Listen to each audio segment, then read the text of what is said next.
नमस्कार दोस्तों, स्वागत है आपका कृतिका किचन क्राफ्ट में। आज हम कुछ स्पेशल बनाने जा रहे हैं जिसको बच्चे तो पसंद करते ही हैं, बड़े भी बहुत पसंद करते हैं, जो बनाना भी बहुत आसान है। वो रेसिपी है आलू पैटीज। तो चलिए इसे हम सरल तरीके से बनाना शुरू करेंगे।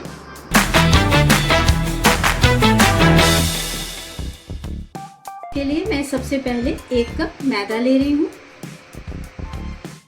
आधा चम्मच नमक ऐड कर देते हैं इसमें। साथ ही साथ यहाँ पर 1 छोटा चम्मच घी ऐड कर रही हूँ। आप चाहे तो इसमें रिफाइन का भी यूज़ कर सकते हैं। इन सभी को हम आपस में पहले अच्छे से मिक्स कर लेते हैं।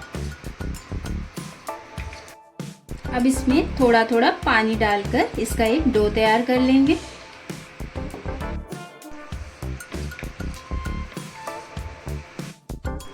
इसी तरीके से थोड़ा थोड़ा पानी डालते जाएंगे और एक सॉफ्ट डो तैयार कर लेंगे। तो दोस्तों देखिए, इस तरह से हम आटा को बिल्कुल स्मूथ करके लगा लेते हैं। बिल्कुल चिकना कर दीजिएगा। देखिए दोस्तों, हमने यहाँ पर बिल्कुल अच्छा सॉफ्ट सा डो तैयार कर लिया है। अब हम इसे ढक देते हैं आधे घंटे के लिए। और चलिए इसी बीच हम आगे का प्रोसेस कर लेंगे। अब हम यहाँ पर कुछ बॉयल आलू लिए हैं। ये करीब 7 से 8 आलू है। अब हम इसको मैश कर लेते हैं। देख सकते हैं दोस्तों, आलू बहुत अच्छे से मैश हो गया है। चलिए अब हम आगे का प्रोसेस करेंगे। मैं यहाँ पर एक पैन ली हूँ। इसमें 1 से 1.5 चम्मच ऑयल डाल लेंगे। दोस्तों ऑयल बहुत अच्छे से गर्म हो गया है। अब हम इसमें 1 छोटा चम्मच जीरा डालकर इसको हल्का चला लेते हैं। साथ इसमें कद्दूकस किया हुआ अदरक को ऐड कर देंगे और 2 बारीक कटा हुआ हरी मिर्च। इन सभी को हम चला लेते हैं। इसको धीमी आंच में ही हल्का फ्राई कर लेते हैं। देखिए ये हल्का लाल होना शुरू हो चुकी है। अब हम इसमें मैश किया हुआ आलू को ऐड कर देंगे।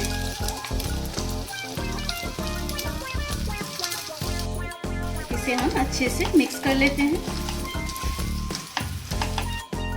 हम इसमें 1 बड़ा चम्मच धनिया पाउडर ऐड कर देंगे, आधा चम्मच जीरा पाउडर, 1 छोटा चम्मच चाट मसाला पाउडर, ½ टीस्पून काश्मीरी लाल मिर्च पाउडर, ½ टीस्पून गरम मसाला ऐड कर देंगे।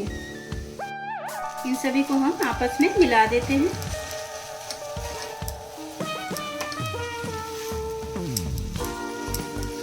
तो दोस्तों हमने इसको अच्छे से मिक्स कर लिया है। अब हम इसमें स्वाद अनुसार नमक ऐड कर देंगे। इसे भी इस तरह से मिक्स कर लेते हैं। और ये सारे प्रोसेस धीमी आंच में ही कीजिएगा। और इसको हम करीब और 2 से 3 मिनट इसी तरह से भूनेंगे। 2 से 3 मिनट हो गए हैं। देखिए मसाला बहुत अच्छे से भून चुका है। अब हम गैस के नॉब को पहले बंद कर देंगे और इसमें थोड़ा सा कटा हुआ धनिया ऐड कर देंगे और इसे भी हम मिला लेंगे। तो आप देख सकते हैं दोस्तों, यहाँ पर धनिया पत्ता अच्छे से मिक्स हो गया है। ये मसाला पैटीज के लिए तैयार हो गया है। बहुत ही अच्छी खुशबू आ रही है। तो चलिए आगे पैटीज बनाना शुरू करते हैं। यहाँ पर मैं सबसे पहले ये सारे मसाले इसमें निकाल लेते हूँ। और इन मसालों को हम पहले पूरी तरीके से ठंडा कर लेंगे। गरम में बिल्कुल भी नहीं इसको बनाएंगे। तो मैं इसको ठंडा कर लेती हूँ। जब तक मसाला ठंडा हो रहा है, चलिए हम एक घोल बनाएंगे। इसमें मैं कॉर्नफ्लावर ले रही हूँ। ये करीब हम 3 चम्मच लेंगे। यहाँ पर 3 चम्मच कॉर्नफ्लावर ले लिया है। अब हम इसमें 2 चम्मच घी ऐड करेंगे। घी के बदले में आप रिफाइन ऑयल का भी यूज़ कर सकते हैं। मैं यहाँ पर घी का यूज़ कर रही हूँ। इसे हम अच्छे से पहले इस तरह से मिक्स कर लेते हैं।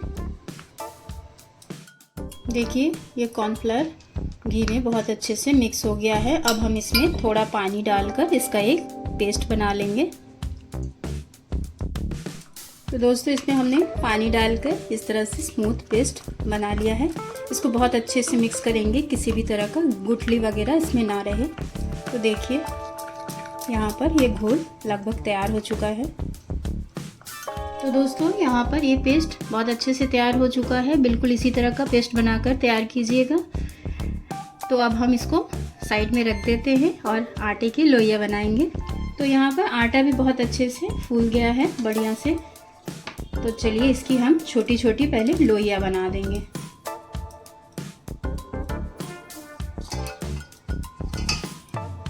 तो यहाँ पर सारी लोइयाँ बनकर तैयार हो गई है। चलिए अब हम इसको बेलेंगे। तो दोस्तों यहाँ पर हमने सारी लोइयों को गोल बेल लिया है। अब इसके ऊपर हम इस पेस्ट को लगाएंगे जो हमने तैयार किया था। तो देखिए इस तरह से चारों तरफ अच्छे से फैला लेते हैं। अब हम इसके ऊपर दूसरी बेली हुई जो रोटी है इसको रख देंगे और फिर से वापस हम इसमें इस गोल को लगाएंगे। इसको भी हम अच्छे से चारों तरफ फैला लेते हैं। तो देखिए दोस्तों बहुत अच्छे से फैल चुका है। अब वापस से हम तीसरी रोटी को भी इसके ऊपर रखेंगे। इसे भी हम इसके ऊपर इस तरह से रख देते हैं। इस तरह से तीनों रोटियों को हम आपस में चिपका लेते हैं। बिल्कुल हल्का इस तरह से बेल लेंगे। देखिए दोस्तों हमने इसको बहुत अच्छे से इस तरह से बेल लिया है। अब हम इसे बिल्कुल चरखूट इस तरह से काटेंगे। साइड में इस तरह से काट कर चरखूट सेक देंगे।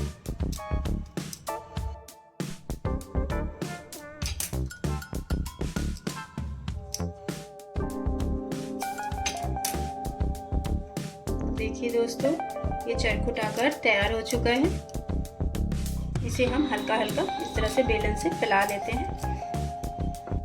तो ये चरखूट आकर तैयार हो चुका है। अब हम इसके भी 4 हिस्से करेंगे।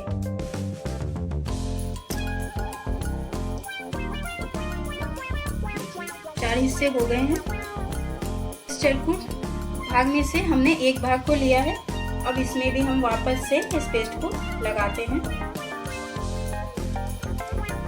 और दूसरे वाले भाग को इसके ऊपर इस तरह से सटा देते हैं।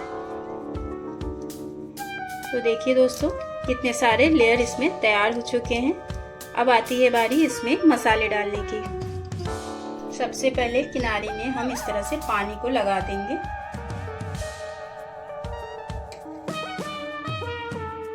और इस मसाले को हम बीच में रखकर इसको इस तरह से मोड़ते हुए चिपका देंगे। इसी तरीके से हम बाकी के पैटीज भी तैयार कर लेते हैं। तो देखिए दोस्तों इसी तरीके से हम सारे पैटीज को तैयार कर लिए हैं।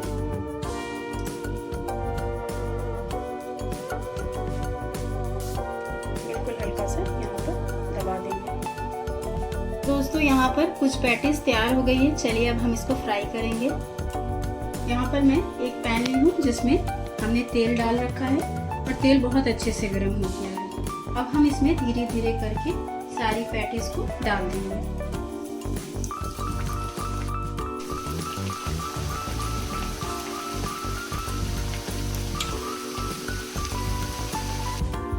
देखिए दोस्तों इसको बिल्कुल धीमी आंच में ना इसी तरह से फ्राई करेंगे।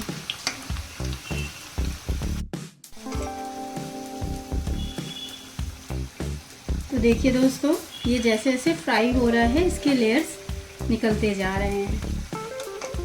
इसको हम इसी तरीके से फ्राई कर लेते हैं। दोस्तों इसको बिल्कुल धीमे आंच में गोल्डन होने तक फ्राई कीजिएगा।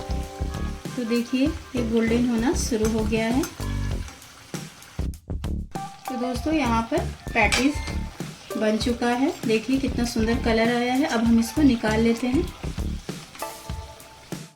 तो देखिए दोस्तों झटपट इतनी सारी पैटीज बनकर तैयार हो गई है। चलिए अब हम इसको सर्व करेंगे।